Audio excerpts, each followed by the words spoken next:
Sorry, the wrong one. AMA. Run it. We're running. We are live.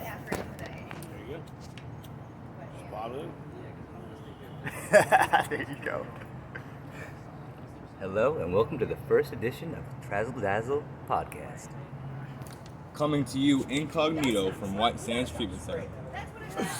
All right, let's get it. Let's get right into it. State your name for the record, sir. David Heegard. And where were you born and raised, sir? Detroit, Michigan, East Detroit. Okay. Tell us a little bit about yourself. Started What year were you born? Detroit, and then 12 years there. And I moved in with my aunt. Crazy bitch, knocked her husband up in front of me. Rough life in East Detroit. Then I went in the military and got out, and it got ugly from there. What branch? Marine Corps. Okay. Nice. Thank you for your service. Yep. Thanks. So, what brought you to the military? Felony assault and battery with intent to kill. Oh, That'll do it. Four guys jumped my brother, and I didn't have a choice. So I broke his jaw, I broke his nose, I broke his eye socket, I broke some ribs. I was set up to go take a fall in court, but the guy admitted taking one swing and missed, and I buried him. And I left him for dead. So that was the intent to kill because I did not call the police. And the judge said, well, if you come back to my city ever again, I'm going to put you in prison for as long as I can, max sentence. And how old were you when this happened? 17. 17. Wow. holy shit. I didn't think I was... Junior I high was barely school. fucking at 17. God damn. Junior in high school, man. That's what it was. Jesus Christ. The kid was from the rival high school, Where'd you go? Did you go to Hollywood or Paris Island? Paris Island. My man. And how old are you now? 49. 49. Shit, I wasn't even alive when I was 17. Literally. So, It started, I have a super high pain tolerance. I got caught in a garage fire when I was 5. Second degree burns over my whole body. Third degree on my hand and my foot. Kid was lighting matches in my garage. I was waiting for him. He was waiting for me to come out. And I opened the door and there was a fucking match that was right to the sand pail. And that fucking thing shot up a flame. And I kicked it. And it went to a 5-gallon in the corner. And that motherfucker sent a fireball over there and just fucking burnt me like a piece of chicken. Engulfed me. It was like in the fucking movies. It's like fireballs rolling. I mean, it was an old garage. So it was all dry, tender wood. And that fucker just went up. you were 5 years old? Yep. Would you say that was one of your first core memories then? That was the experience of the beginning of my pain tolerance. And I walk inside all cool, no hair, no clothes. And my babysitter starts screaming and I was like, what? I was gonna jump in the bathtub to fucking Cool off. dust it off like outside. No, outside I took the fire hose and I put it on me. It was stop, drop, and roll. Yeah. And so I put the hose on and it's like covered in grass and dirt and went inside and it looked like fucking What happened crawled with out this of other the swamp. kid? Was he still in the garage with you? That fucker was close to the door. He ran to the fucking door and got a flash burn on his arm. And the door slammed on me. And then the fucking lawnmower blew up too. Oh, Jesus Christ. So I was just in a fireball. Wow, you're lucky to have survived. Yeah. Yeah. And not be all fucked up in my skin. And my hand, it kind of looks like freckles, but it was like melted cheese. Why it looks kind of funny. Yeah. So, speaking of your hands, those look like some Could have came out looking like Freddy pretty, Krueger. Yeah. looks like some pretty, Beat up. yeah, your hand looks like a fucking block. Tell us a little bit of how you developed that. Yeah, shit. I was beaten from about 5 to 12. The magic number was 39 when I fucked up. My mom's boyfriends go outside, kick a thing off the spindle off the porch, and come in and beat me. And I'd hide my brother under the mattresses or under toys or up in the closet or put him on the roof, and I took the beatings. Oh, wow. And so my tolerance for pain was, incredible. And so I studied psychology in the Marine Corps and realized a felt so, and this is no drugs and no alcohol. I felt so fucking weak, and I didn't fit in with the blacks in East Detroit. I didn't fit in with the whites in Livonia, and so I hated the world because the world hated me. So my high was adrenaline, and I would walk around and just hit anybody for fun. No names, no reason. I had a 1, 2, 3 second count. Knocking shit out. Sitting in the restaurant with my grandparents and look down the aisle, and if someone was staring at me, I'd look at him and go 1, 2, 3. Get up, go down there, beat the shit out of them, walk back to the table and say, Grandma, I need a to-go box. I'll be in the car or I'll be in jail. So you said no drugs, no alcohol during this time. So Nope. you were just beating up other people Adrenaline. to cope. For fun. And so the 1, 2, 3 rule, where did you learn that? You learned that from like the adults in your life using that on you? I used to have to run home from school being chased every day, and I had to fucking fight my way home. So I got good with my hands fast. Oh yeah, okay. The fastest guy, 5 guys chasing me in the alleys. In Detroit, you have alleys with the garbage cans and shit. I'd make my brother run 2 garbage cans, and I'd turn around, and I'd listen for the footsteps. And right when he got close, I'd turn around, and the closest guy, I'd smash him. Take off running again, a little bit more, stop, fastest guy, hit him again. The fastest guy slowed down. He got smart. Then he let the next guy come faster. And I had to fight my way. I'd get across. How far away were you from your school? How far was home from school? It was just on the other side of the, like maybe quarter mile. Okay. But I had to make it to, they have zones, Right. like gangs and areas, and I'd make This it is once. Detroit and I had like 5, this is, this is 80s. Yeah, In from Detroit. 75, born in Yeah. 75, so this is like 80, early 80, beginning of the 80s. Yeah.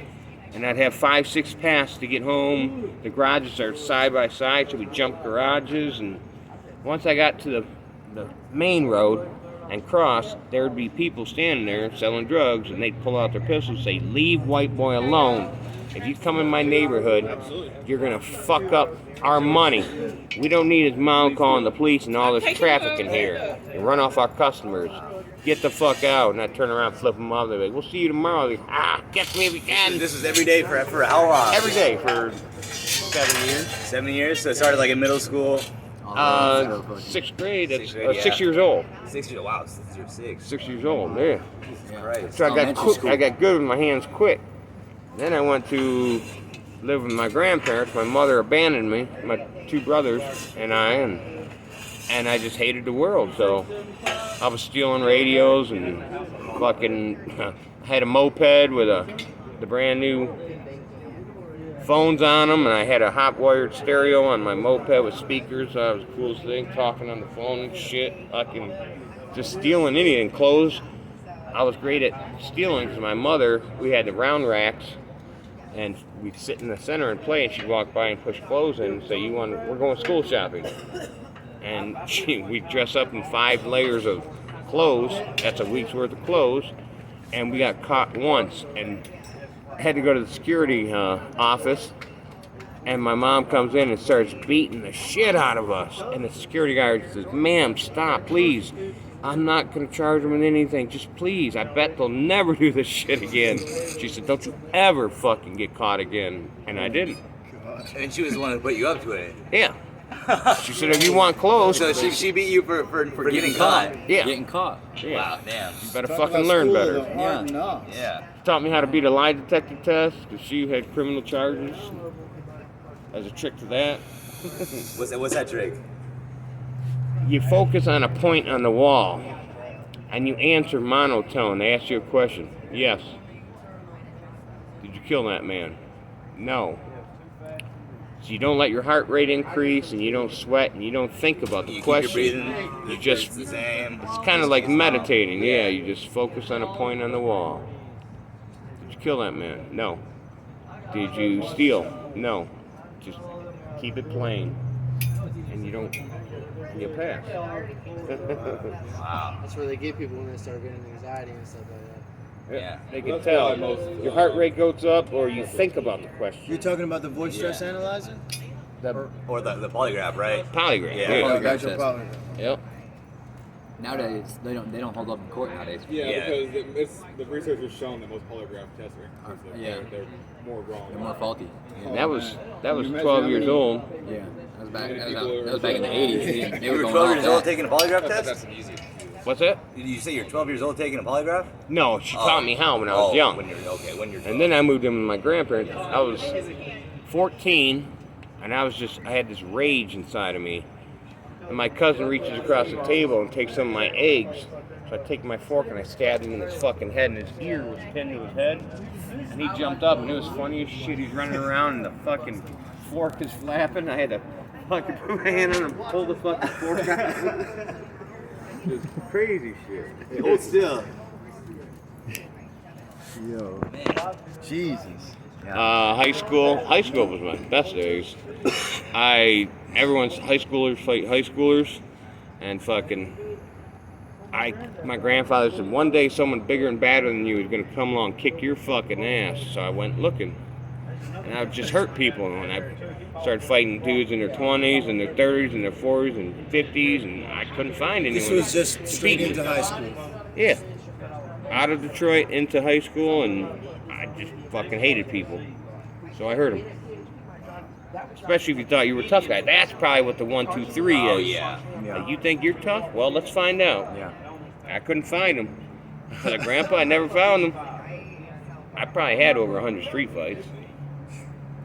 I couldn't go into the local bars when I got out of the military because I was like, I probably beat up half these motherfuckers. I don't know names, faces. I don't know none of that shit, man. I went to a party at that rival high school with one of my buddies that went there, and there was probably 10 people there. I had beaten up 6 of them bad. And I was like, bro, I'm not comfortable here. He's like, no, man, they're cool. It's cool. Like, dude, we start getting drunk. And they start smoking weed and shit. I'm not comfortable. Yeah, that's the motherfucking people. You 2? You 3? You 4? Damn. Like, 4 of you at this table, I whooped your fucking ass. And I don't remember.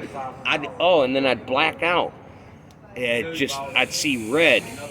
And my boys were like, oh man, you fucked him up, you did this, and I was like, I just remember the beginning, and they tell me what I did. Yeah, I just saw fucking rage, and I don't remember. Yeah, I just It's went like, in. like that switch turns on in your head, Yeah. and you're just like, It's like you hit the you either gonna kill me or I'm gonna kill you. you hit the nitrous. Life Yeah, or death situation. You put in that Yep. situation, yeah, fight or flight, exactly. there's a girl in high school. She was just transferred in, a freshman, talking shit. This is my high school, bitch. And I'm like, what? I met her outside, and she started running her mouth, or I spit in her mouth.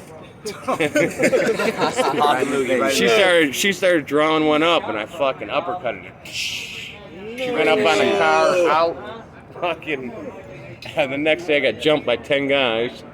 And I had one other guy with me, and he fought the fat. Why do fat guys always fight each other? It's like a thing. You're the fat guy, I'm a fat guy, let's go. I knocked out. It's like, hey man, come on, quit playing, man. There's more here. So I knocked 2 of them out right away.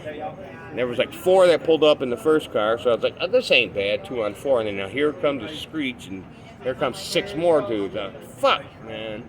And I just covered up, and they stomped on me, and my buddy comes down the street with an axe, and they took off, and got away with that one. But they were driving by my house, and I bought myself a fucking little 22 bolt action. They're driving by, and I just stuck it out the window. I was like, that motherfucker turns around, I'm just gonna light up this fucking thing. And the city I went to from East Detroit, Livonia, is top 5 probably safest, whitest cities in North America. Every year. And it's right next.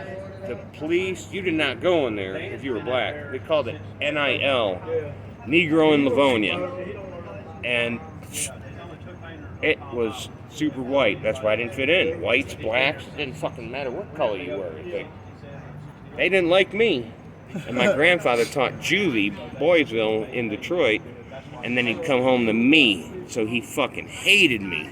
He'd tell me, I don't want to see your fucking face in my house. I hate you. And I was like, isn't that sad, Grandpa? You can't kick me out because Grandma has your balls in her purse. And he's like, fuck you. I don't want to see your face in my house. You can go sit at the end of the curb until you see your grandmother's car pull in the driveway. But I suggest you go play in traffic like Frogger. You got that game, right? I was like, oh, fuck you, old man. You can go sit down, go to the park, go steal a moped, and fucking just take him through the woods and destroy him, leave and go steal another one. And then I fought nonstop. Broke my hand, screws, and boxer break, and I broke it a lot of times. And I always just focus on the face, because I just like, if you punch someone in the face, it fucks your head, and like your reaction, your brain or whatever, says just stop. So you go into defense. So, and I just was in a rage, so I've never been hit more than twice in a fight. Oh my God. So, Yeah. so you and your brother, how far apart are you guys? 2 years. I trained my brother. You're older than him? 2 years, yeah. About 2 years, okay. And so I was so pissed leaving out of Detroit, I would go to the library in high school and take books out on martial arts and apply what would be practical on the street. And I was doing MMA before it was MMA. And we just toss each other around in the basement, lining the walls with mattresses, and kick the shit out of each other. There's a little fight club going on. If you Google my brother, Eric Heegard, on YouTube, all his fights are on there. And he's been all over the world, fighting Japan, Spain. Eric the Destroyer Heegard. He's got some badass fucking Eric the fights. Destroyer, Eric the Destroyer. Yep. And then... Yeah. Now I go look that over right now. Over now. What That's you mean? good shit. He looks Straight like my up. twin. So He he's looks like Eric the my twin. Destroyer and you are Dave the Hammer. Yeah. Damn, Eric the Destroyer. That's what's up right there. Detroit That's what's up right there. Destroyer. That's your Detroit the Destroyer. Yeah. The Detroit boys right there. That's bad motherfuckers right there, my boy. He moved to Atlanta and he walks into a black strip club. It's all black. And you see his videos, when you see the first ones, you just see two white heads because it's not the best filming. And he said, hey man, I want to fight. And they're like, dude, you know where you're at? And he's in the hood in the black strip club. And probably everyone has guns in there. And he said, I want to fight. And they're like, dude. He's like, $50 to get in. He won. And then he got a trainer. And then he started training. And he got into MMA. And I forget what belt he is. Did he win that fight? He won a ton of them. Yeah, he lost some. That but first one that he went into, that club. I think he did 6'7", like 350. His name was Killer Gorilla. Huge monster, and they suplex him. You're not supposed to do that. Slammed him on his fucking head, and you see an arm pop out, and you see his white arm just hitting the dude. He ends up choking the guy out because he wore him down, and he got his back and choked him out. Holy shit. Then, after that, I had to go in the Marine Corps. Had to. Well, could have went to prison, but I was going down the bad road, and I said, I know I'm fucked up, and I know I got to get away. Only thing that's going to fix me is discipline from the fucking military. Fuck the Army and the Navy and the Air Force. They ain't going to do shit. Like, those are for pussies. So, I'm going in the fucking Corps. And it settled me down, but the Corps was fucked up too. We had a training incident, and it was supposed to be just a ambush. Half of us dug the fighting holes in the ground, 6 foot down, 5 foot, and the other half walked off in the woods at night and got lost. And as we come back in, they took 3 of us at the back and said, you 3, and the 2 bosses were communicating back and forth, and one dude, Marine, was fucking with another Marine's wife, and that's a no-no in the military. Yeah. So they said, when the gunfire goes off, when you see the muzzle flashes, 3 of you swoop around the back and handle business. I said, by what means? And he said, by all means necessary. I said, All means, any means, he said, handle business. I didn't join in, but 2 of them jumped in the hole and killed this dude, beat him with shovels. And they fucking killed him. And they sent a letter home, died in a military accident, training accident. Can't sue the government, they're above the law. You're guilty until proven innocent. How the fuck are you going to prove you're innocent? And this was like in training? Like Yes. before It's you like were a even training in the Army? exercise. Yeah, let's go for a run. No, let's go do an ambush, a mock ambush. Wow. But that was a no-no, so he had to be dealt with. And I didn't deploy because I was attached to a security unit at a top secret facility. And I don't know what the fuck was in there. We just had to roam the perimeter, and someone fucking broke in, jumped a 10-foot fence with razor wire, and I seen him, all the cars are parked against the building, and then it's all open, and then the fence all lit up.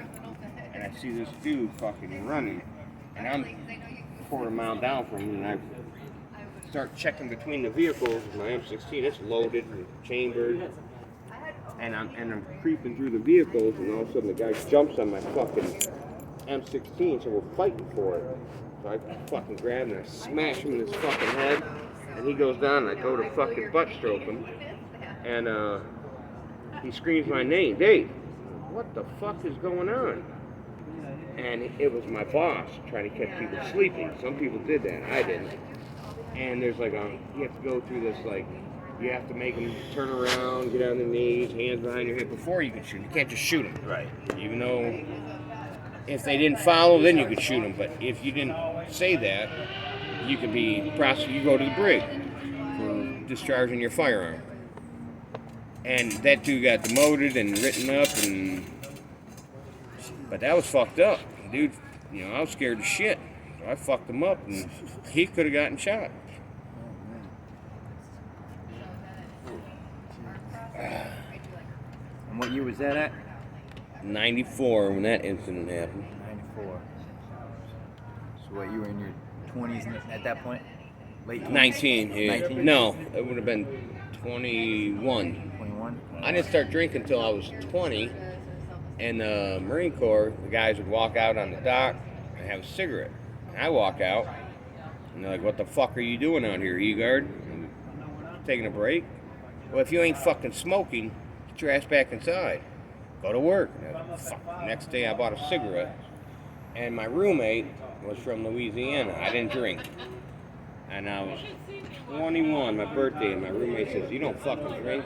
You're gonna start drinking. I don't trust people that don't drink." And he'd buy 2 6-packs of different beer every night. And I'm like, "Man, this shit all tastes like shit." Like, I got it. On base, no tax, $16 for a half gallon of Jim Beam. And we'd tear that shit up. And beer. Still no drugs yet. So at this point, did drinking affect your fits of rage at any point, in any way? Yeah. Oh, yep. And we're going down the road in a convoy, and these big 5-ton trucks, troop carriers. And some dude, everyone was picking on this dude, and I chuckled, and he thought I was the weak guy. And he said, "You open your mouth again, and I'm gonna fucking knock you out." And so I was sitting right across from him, and we're tight. And this about is that close. this is the tough guy thing again. The Going 1, down 2, the 3. road. I was trying to stay cool and not make a fucking name for myself. And we're sitting right there, and the other guys, the bullies, are picking on him. And I was like, "Ha all your help? I suppose you told them the good news? yes, ma'am." And so we're going down the road, and he said, "You chuckle again, I'm going to punch you in your mouth and knock you out." And I said, "Really, motherfucker?" So I stood up and walked over to him. And he fucking hammered right down on his fucking leg and gave him a fucking Charlie. And so he jumped up and charged me, and I hit him, and he went down. And I blanked again. Ken? So I scooped him up, and it's got a tiny little tailgate on the back of the truck. Tiny little tailgate, and it's got a strap so you don't fall out. And in my head I saw, I'm gonna run at the strap put my body on it and toss him underneath the vehicle behind me because we're close. And that's what I saw in my head. And the last guys at the end of the truck jumped on me. But I had no thought of this dude's dead. I just snapped. And the guy in the truck behind me, he slams on his brakes. And I just saw throwing him under the fucking wheel. I didn't care. Hey. And then I got out, and I had people in Detroit, so I would get then I started getting into drug dealing. I started smoking a lot of weed when I got out. That calmed me down. That's my thing, and weed. Me too. But drinking, I quit drinking liquor probably 3-4 years ago. But that shit, when I drank liquor, I was ready to fight anybody. And all my buddies were like, want to go out to the bar and intentionally start shit, knowing I'm going to jump in because they wanted to see me fight. Yeah. I was like, dude, I don't want to do this, man. Now I'm building houses. My hands make my money. I can't bust them up. Yeah, I was yeah. like, dude, I can't be around you. And I was carrying I'd always carry a 357. And how I got to Georgia, I had a stolen car with a plate off another vehicle and a sticker off another vehicle. No license, and of course, registration, proof of insurance. I had a lap full of 8 balls and a 357. What year would you say this was? This would be, I was probably 26, so that'd be that 2000. I got out in 97, about 2001. 2001. And some asshole stops in the winter in Michigan in the snow. And I had no brakes, so I blew the car through the street light. And the guys behind me followed me, so I made a quick right and then a quick left, and I stopped because I saw them following me, got out of my car, 357. I told myself, if this motherfucker turns, I'm killing all 3 of them. And they just kept driving and drove off, and I called all my people and said, I'm coming in hot, meet me at the curb, I gotta go. Now come in, let's do a few. Nope, I gotta go, and I took off to the woods. Sticks far away. You had like a cell phone at this time, or it was like a payphone? Yeah, no, cell phone. Okay, yeah. 2001. Yeah, yeah. Mm. Yeah, we had pagers before cell phones. Right. Things that Paging them. you get Coming a in hot. page, and you get a go walk up to a payphone. Yeah. I don't have those anymore. Yeah. Like the first phones that came out were like Bricks. huge. Yeah. Only rich people had them. Yeah. That's why I'd see one in the car, and I had a spring-loaded nail punch, like marker. Yeah. And so you push it, and it would go click. No noise, like a broken window, and it would just spider, and you just pushed it in. It was just fucking automatically spider web.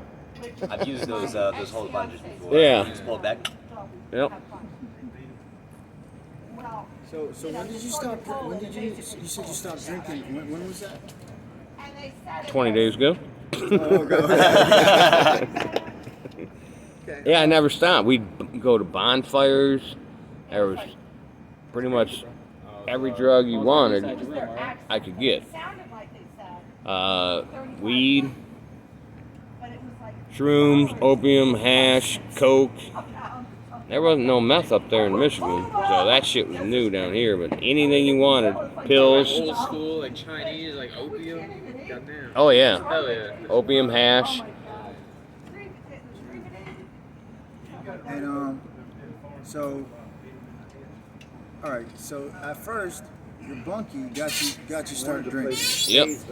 And how has that affected in life? Eventually, how has that affected your health? Cirrhosis of the liver. They told me where I just was. They had to pump like 3 liters of juice out of me. My stomach was as hard as a rock.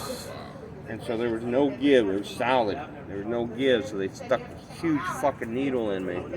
And I could feel my liver was hard.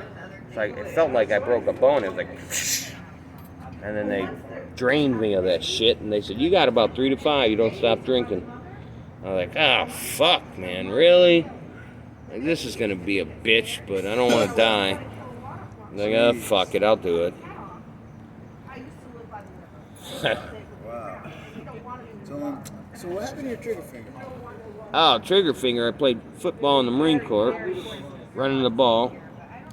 And I ran one play up the middle, and I took a helmet, and it broke it. And so I took a play out, and I said, "Are you hurt or are you injured?" And I said, "I'm just hurt. I'm not injured." I went back in another play. I broke it again. So I had 3 pieces, and they had to screw the front piece to the middle piece, and then the back piece to the middle piece to make it back whole.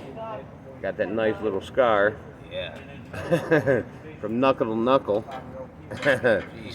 And I told him, don't pull the fucking stitches. And my finger was fat. It was solid. He pulls 3, and they're newbies, they're trainees, dental and medical. They're all like students. They come there, practice on the military. And he pulled that 3rd one, and that thing just ripped open like a vagina. Oh shit! Holy shit! And this was like corpsmen from the Navy? Or? Yeah. The Marine Corps is the security force for the Navy. Right. They don't have security. Yeah. Marines are on all ships. Only Marines protect embassies and the president. No other branch. And they're a department of the Navy. It's only Navy is water, Army is land, and Air Force is air. The Marines are a department of the Navy and for embassies and presidential. Anything like that. And you guys use the Navy as like your taxi services and Taxi. everything. We call them taxis. Yeah. Right? Yeah, they don't like that. And so we say we're the Department of the Navy, and they always gave us shit. We said, yeah, the men's department. Yeah, the men's department. Fuck you. And you stitch us Nuts. up. Wow. Oh man. Jeez. So I can't do that. when did you? When would you say? I have to go out. Have you calmed down? Yeah. Can he bum a cigarette from somebody? Because I can't get my cigarettes here. Sorry, guys. Yeah. I'm not trying to be a jackass. I swear to No, God. But if I that's get a fine. carton again, I promise to give you some. So I was just gonna ask if I could. So obviously, I mean, obviously, you're here and you're sharing with us your stories. But like, how long ago would you say you calmed down? I knew I couldn't, I had to settle down. I didn't want to go to prison. I started dating women with children to give me responsibility. Because I didn't want a kid to grow up in a situation like myself. Right. And so I realized I needed to calm down and stop fighting, so I started carrying a pistol. That deterred people. Pull that big motherfucker out. Fucking, you see, with that barrel looking at you, you see all the bullets in there. They're loaded. I'm not fucking around. Shit. And so. Okay. So. She didn't catch me. And so I studied psychology because I knew I was messed up, and I was smart enough to. I realized I was so weak, I felt weak inside, that to empower myself, I had to hurt people, and that was like what fixed me. And when I got out, I had too much responsibility that I couldn't keep up with that lifestyle of just stupid childhood fighting and shit like that. So. Hey Randy, no offense, but are you recording me? Podcast for them. Oh, so you do it. Okay, gotcha. Yeah. Hey, don't worry, I'm back now. T-Dog back now. T-Dog back. Back in the house. You already know now. All right. So. Wow. So I calmed down and I said I don't want to fight and I don't want to hurt people anymore, and I got to get away from my old crowd. And I'd build houses during the day and sell drugs at night. And that's when coke came into play. First line at 25 years old on a New Year's Eve. There was 2 lines left, and my buddy said, "Don't do it." He was hooked on meth. He's like, "Don't do it. That's the beginning of the end." And I did it, and I was like, "Woo!" Doesn't everybody? Shit. It was over with. That was it. The rodeo. It was man. over. On like Donkey Kong. And they said I had a problem. My brother, I wake up at 7 in the morning to the chopping, and I was like, "What the fuck?" My brother and his girlfriend in my room scraping my mirror. I was like, "Bro, man, I got the problem, huh? It's 7 in the morning, and you're sitting here, walking in my fucking house, and scraping my," I was like, hit the eject button and put for you cost $140 and get the fuck out of my house. I'm like, but I got a problem, huh? So, was that audio or just No, we're video? recording now. Audio. Yeah. Just audio, no video. No, and we got video. We got video. But Right I mean, Okay. a video is He's got- really not he's got- much. Listen to me, because I think I got in part of it. Don't video me. now. Oh, okay. No, I can edit. I can edit everything. I can I'm make just sure your telling voice you, I will isn't lose my job. No, Yeah, you- there's no pictures. Trust me, your voice wouldn't I think even. you guys can No, post it. my, They're gonna edit it out. No, I can. I can't have my face, my voice, Nothing. nothing. Yeah, they'll Nothing edit will it be out. in. Yeah, all this. Promise like me, the video's still because going I- right now. If I lose my job, I'm going to jump from the tallest bridge you've ever seen. No, don't worry. It's I promise you would never. We wouldn't do that. Would to you, never. Yeah, I'm Never. serious. As a heart attack. Make sure these knuckles hit you. Yeah. Okay, we'll cut it here. Let's just say the audio because we're saying